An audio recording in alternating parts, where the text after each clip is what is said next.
Okay, so it's me again, T-Bolt Maniac, and I'm here in a museum up in Utah, and I found a old, let's see, wait, let me get back there.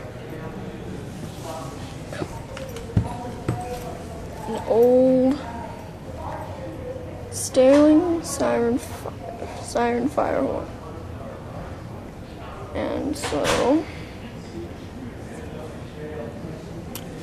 it's on a fire engine in this museum. Like the other day when I heard a Model Q.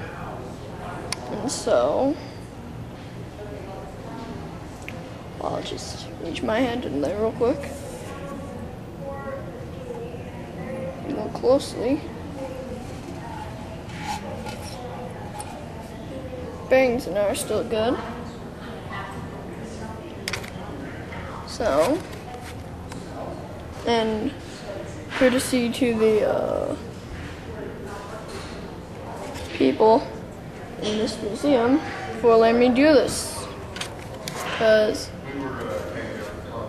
that's a lot of work. Mom! And so here's the inside of it.